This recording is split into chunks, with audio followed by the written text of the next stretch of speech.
Well, holy moly, look at this. Who put a quarter in B.I.'s slot?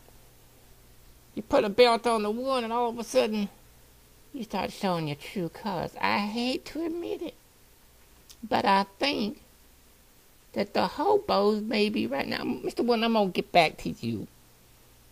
But first of all, I want to address the gambler, Mr. D. LeMille, Mr. Strap-on 2. Now, you say you've been studying me? I thought I felt your eyes on my package. Now, that's right. You had beat me 3 times. But 3 times a charm, bitch. Now, you guys may have one title, and it's the big title. Don't get me wrong. But in my heart, you guys will always have the title of Strap-on Champs of the World and a lifetime Tippy-Toe Titans from Blue Boy magazine, you know what I'm saying? I think you do. Ooh. Now, Mr. Gambler, you were talking about how your merchandise shirts were gone. Well, that's because the Tokyo Dome, they ran out of the toilet paper and your shirts were used to wipe people's ass. Now,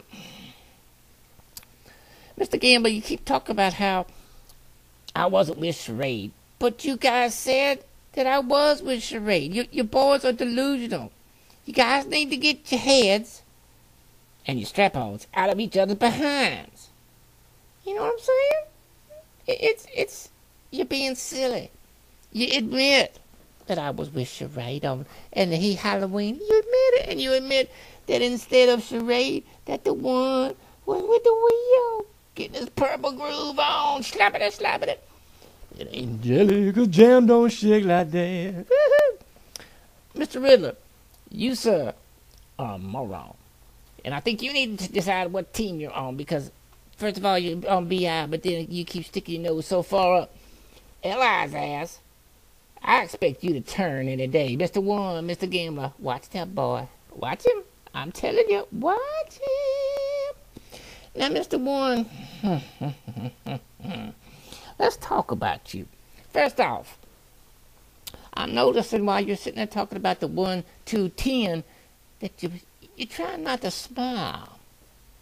You're trying not to smile, and I notice now that you got the strap. All of a sudden, things have changed in you. Yeah, I think maybe L.I. might be one. Why should you consider me, though, Mr. One, for a title shot? Why? Because as far as I'm concerned, you're the weakest link. That's right, I said it. You are the missing. You are the weakest link. Don't like that, do you? That's okay, though. But you said call yourself a fighting champion. A fighting champion, but you run from me. Now, if I'm so insignificant, then you should just have a match with me and just do away with me. But I think you're afraid. That's what I'm saying. Now, something that you're saying, though, and this is where your true colors come out, Mr. One. You act as if the Gambler and the Riddler are less than you, like they're below you.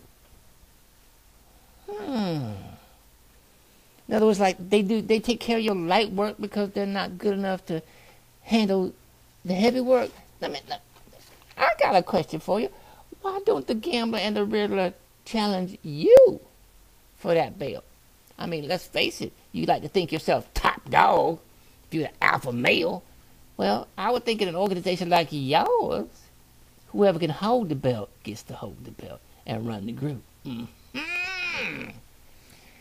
Let me see here. One last thing with you, Mr. One, then I'm going to let you go because I know your attention span is real short. You talk about this, what is his name? The Dwayne of the Dead. Now, if I'm not mistaken, A, he's dead, and B, he's retired. I find it interesting that you would allow him, or at least you offer him a chance at your title when you know damn well he ain't coming back because he's retired. But you run from tripod, the well-hung midget. By the way, boys, we've already established my measurements, if you will. So, you guys keep talking about the, oh, well, Mr. Charade said he was like this, like that. You know what? It's a shame. It's just a shame that y'all got such penis in it. Now notice, I'm not the one running around with the strap-ons, right? I'm not the one burying my strap-on in my partner's ass.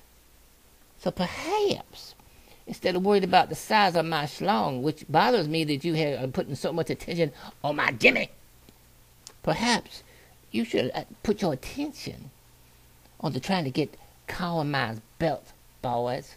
And as far as Mr. Warren, it's okay. You don't want to give me a title shot. That's fine. I know how to interject myself into a situation. And believe me, forget lethal injection. Forget your old brutal impact. Even forget the double penetration. Be careful. The tripod. He don't give you a meat injection. Oh, I shall get your attention, whether you like it or not. And I shall get an opportunity at that pay. Once again, my name is Tripod, the well-hung midget. Brutal impact. Take your dealing meal cards. Take your ass to chaps. You know mustache wearing monkeys and your Slim Jims. Turn them sideways. Shine them up. And you know what? Do what you need to do with them. Because I'm coming for every damn one of you. Deal with it, bitches. Well, this is a PS. This is an add-on to this promo here. Guess what? I did some research. Dwayne of the Dead ain't retired. He ain't even of this physical plane. He's gone. He's in another wacky world. He can't be reached. Well, no wonder Mr. One offered him a title shot. Because he knows he can't come back and do anything about it. Management. Is there any way that I could take up the gauntlet for this Dwayne of the Dead by proxy? Because believe me, I'm on this plane. Believe me, I'm corporeal. And believe me, I can whoop your ass, Mr. One. Coward. You're a coward, Mr. One. That's right. I said it. Give me a shot, or forever know that we all see the yellow streak down your back. Ha! Deal with it, monkey ass.